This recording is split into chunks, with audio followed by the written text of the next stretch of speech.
So let's go through adding a new item in VSCO and just managing information about an item in VSCO. And actually there's a bit more to it because you can kind of see a history of that item from within the product edit screen too. So let's go through that. So it's all going to be done in the sales and purchases screen.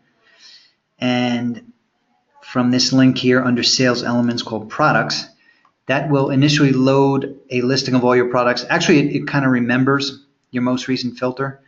But if you click the show all button, then that'll bring up all the products in your product list. So you have some ability to search here. These are the different, so each of the columns that appear in the grid you can search on. So let's say we want to search by name, contains the word tuna. And it brings up all my different tuna products, and I'm going to search. And by the way, just while I'm here, you can stack filters on top of each other. So let's say I only want to see farm-raised tuna, then I'll say tuna and also contains farm, and now it stacks those on top of each other. So I only have one farm-raised tuna product. I'm going to click into this one and say edit, and brings us into this screen. So product ID, each product needs its own unique identifier. It can be any alphanumeric. You have 25 characters to work from, and it must be unique. So that's really the main key there. When you're creating new products, you have the ability to copy from a previous one. So if this is similar to, say, the 8-ounce tuna portion, you could copy from that, and I think I have 8-ounce tuna, and then it'll just copy all the information over. You just change the things that are different. Just change the name and size or whatever the different things are.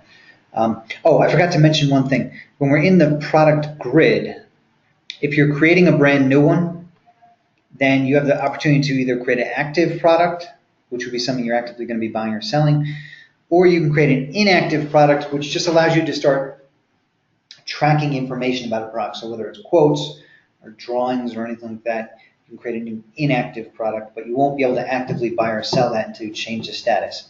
But the one part that's kind of not that intuitive about that is to do it, you actually click that go button there, and that will bring you into the next screen where you actually create the product. But I actually want to go into a product that already has a little bit of history because there's some other things I want to mention about it. So you got the unique identifier. Down here you have a description of the product, a default pack size. Oh, so this name, there's 75 characters here, and then you have another 200 in the additional description. So it should be enough. If it isn't, let us know, and we can make this bigger as well. Then you can set up a default pack size. So in the case of 6-ounce tuna portions, I'm saying I always buy this in 10-pound cases. The other way you could do this is if there is, you don't have to create a default pack size. You can leave that blank. And then for each individual lot, when you receive the inventory in, you can indicate the weight per case for that specific lot. But really the more common way is to do it this way, where you're setting up a default pack size at the product level.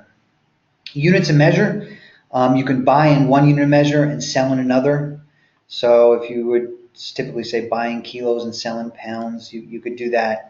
And the system allows for that and does the math to convert. The one thing that's important to know is that for these units of measure, there has to be a conversion between one and another for you to be able to buy in one and sell in the other. So that's done in the system tables. There's another video related to that, so if you wanted to learn more about that, it's in the system tables. But you have to have a conversion between, say, pounds and kilos for you to be able to buy in one and sell in the other. Markup percentage, this actually isn't used all that often, but the idea is if you want your sale price to be based on your cost plus a percentage, and that can be a floating thing, so it's going to basically always look at your oldest inventory and your cost per unit on that inventory, and then factor in whatever markup percentage you put in here, and that will be your default sale price, so it'll move up or down depending on the cost of your oldest inventory. Now, reorder points, you can enter this manually. There's a few different sort of configuration options here. You can manually enter a reorder point, which would be you can set a minimum stock level that you want to allow for all warehouses. We can break this out by warehouse, so you have different reorder points for each warehouse. And the other option is you can allow the system to automatically calculate your reorder point. So it would do that by, it recalculates every night. It looks at the lead time, the default lead time for that product. Let's say it's 12 weeks. So it'll look at your sales over the last 12 weeks, and that it will set your reorder point as that on that day. And then it may recalculate the next day or the next day. And anytime your inventory drops below that, it'll give you a warning to let you know, hey, you better order more of this product to be able to fulfill 12 weeks worth of sales, because it's going to take you that long to get it into inventory. That's the idea. As far as pricing goes, there's quite a bit here actually in terms of what's possible. By default, you can just establish a default sale price, like which would apply across the board. You can set up pricing levels, which are customizable. So you could say you have a distributor price and a wholesaler price, and then at the customer level, you assign a customer to a customer level or to a price level, and it'll pick up the pricing accordingly. You could set up pricing based on quantity. So say a 10 case price, a 5 case price, and a 3 case price, that kind of thing. Or you can even go so far as to say, for a specific customer that you sell this product to, here's what that customer's price is. And then it will use that over any other pricing levels or any other default pricing you've established. Or the other option, if it's just a commodity type thing where the price is negotiated on a case-by-case basis, you would leave all that blank, and then at the order level, you would just type in a price. So that's the pricing on the sales side. There's kind of a similar structure on the buy side, so you can set up default purchase price, and these would be the vendors who you buy this product from, and you can set up what that vendor's price is. One other thing I should probably mention while we're here is you can establish a vendor product name, meaning if that vendor calls the product something a little bit different than whatever you call it internally, you can establish what the vendor calls it, and that's what will show up on purchase orders and any other documentation that goes to the vendor.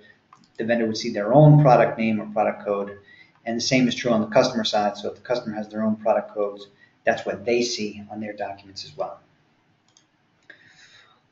Package markings. So the idea here is this is any markings that you want to appear on the cartons or on the bags or on the drums or however the product is packaged. This will show up on the purchase order to indicate to the vendor, we want these specific markings on the packaging. Tariff information. So there's a table in the system for tariff codes, which you can manage yourself. It's not actually tied in with U.S. Customs in any way. It's manually managed by the user, but you indicate all the different tariff codes that you use, description for each, and a duty rate for each. So when you assign a tariff code to a product, it'll bring in that duty rate automatically along with the description. And it uses that duty rate in a couple different ways. One is that when there's documentation that gets generated around each shipment. So each shipment that comes in, there's a document designed to go to either customs house broker or freight forwarder or someone who's responsible in clearing the goods. And it'll provide a description of the goods along with the tariff code you expect that product to be classified under and the duty rate you expect to pay. The other piece here is the duty rate itself is used in the calculation in figuring out what your landed costs are. So again, for each shipment, the system will automatically calculate what it expects some of your costs to be, like the cost of product, the cost of duty, freight, those things. And then it'll use a combination of all those to come up with your actual landed cost per unit on each specific import. There's groupings here too. So, and these are customizable, kind of set it up so you can determine what types of groupings different ways in which you want to group products, and the system allows you to report based on those. So if you wanted to say, give me a report of all farm-raised, sales of all farm-raised product versus of all wild-caught product, you could run that report as long as you've grouped each product appropriately. That's the idea. Okay, instructions and comments. So under handling instructions, the system does generate documentation to go to freight carriers, like trucking companies, as well as warehouses. So if there's anything special about the way this particular product needs to be handled, that information will show up on documents going to those third-party service providers. Comments is just notes for your own internal use. That doesn't actually show up on documents anywhere. That's just for your own purposes. Synonyms allows you to keep track of nicknames or other names that the product can go by. So when you're searching the system, you're not just searching by your own product codes, but also any other name that product can go by. Assemblies is used, anyone who's either selling kits or blends or mixes of any kind, you can establish what components make up that assembly or that blend and how much of each component gets used. And that information gets used in several different ways throughout the system, one of which is on any documentation that you want the breakdown of the components to appear. It will, based on the ratios that you establish here in the designated assembly screen. Also, there's a tool in the system called the Job Builder that allows you to, say, buy component goods. You can use the Job Builder to do a build or an assembly that pulls the components from inventory, and then it builds or adds the assemblies into inventory. And it brings all the costing over with all the components as well. You can upload and attach documentation and store it at the product level. So whether that's an image of the product, spec sheets, technical information, anything like that, you just come in here and click Add Document, and this allows you can drag and drop files into this blue area, or you can select from a file on your machine or on your network. You choose what type of document it is. In this case, let's say it's an MSDS, and put a description on that, and then save it. And then it's kind of storing everything in this one location. Keeps track of who uploaded the file, when it was uploaded. You can email out from here too. If you want to email those to someone, you can. We touched on this a little bit, but this is the customers who you sell this product to, what each customer's price is, the vendors who you buy it from. There's this manufacturer's idea. So at the product level, you can keep track of the vendors who you buy it from, but also the manufacturers who actually produced it, or who do produce it. And then at the purchase order level, you can establish a vendor and a manufacturer on each individual purchase order, and that information gets tracked all the way through the supply chain. So both entities are sort of stored and can be reported on accordingly. Sales history. This is one row per transaction. Every single sale you've had of this product, what customer you sold it to, the price they paid, quantity that they ordered. Similarly, the purchase history, vendor that you bought it from, price and quantity. This is interesting. So we use this term in VSCO called ventures. So what that is, this number is a venture number, which is made up of the purchase order number, 12217, and the *1*1 means it's the first line item on that purchase order. In this case, it was tuna, and the first shipment of that purchase order. So if you look at, like, for example, 12227, there's two shipments, *1 and *2. Each one's for a different quantity. Each one's going to have its own unique logistics details and its own unique costing details. So in this case, so actually let's just talk about what's in this tab. It's going to list all the ventures or all the shipments that have not yet been completely sold or completely invoiced. So in this case, for this one, it's sitting in a warehouse. That's the supplier that it came from. Those are shipping dates, the container that it came in on, and quantity.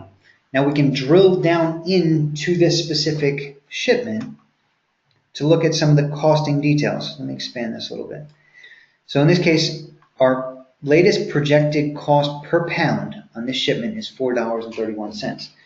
So if we want to see where that number is coming from, it's going to be a combination of any actual costs. So these are actual bills we've received in related to this shipment. So there's freight costs, inbound freight, outbound freight, unloading fees, harbor maintenance fees, could be commissions, storage costs, all these things. These are actual bills, as well as any accruals or estimates. Like we were saying before, the system's going to calculate a estimated cost for duty. As soon as the product ships, we can start figuring out what the duty is going to be. We'll factor that into your cost per pound and use that number up until the point you actually get the bill. And when the bill goes in, then it uses that instead. So this 431, that's our cost. We can see in this case we've sold a portion of this. In fact, the majority of it, 12,525 pounds, have already been sold. If we want to see what customers did we sell it to, in this case, 2 different invoices, 2 different customers, the quantity and amount of each sale, and then back to the summary section, we've got sales in dollars, cost of sales, and then gross profit in dollars and as a percentage on this specific shipment. So that's the ventures idea. So back at the product level, just kind of an overview of available inventory for this product. And then you can drill down in to get additional details about it. The inquiries, this is going to be a history of either samples that you've sent out, customers that have requested pricing. It could be quality issues, really any tracking or any activities that aren't necessarily tied to specific orders. We call them in the system inquiries, so it'll give you the user who's handling it, what customer, what type of inquiry it was, whether or not you followed up on it, that kind of thing. Offers gives you a history of price quotes you've received in from suppliers. So what different suppliers have quoted you for this product, and then quotes would be a history of anything you've quoted out to customers, any customers that receive quotes. So that's kind of the creating and managing of products. There's also lots of additional fields here. So you can add an unlimited number of custom fields and unlimited number of tabs.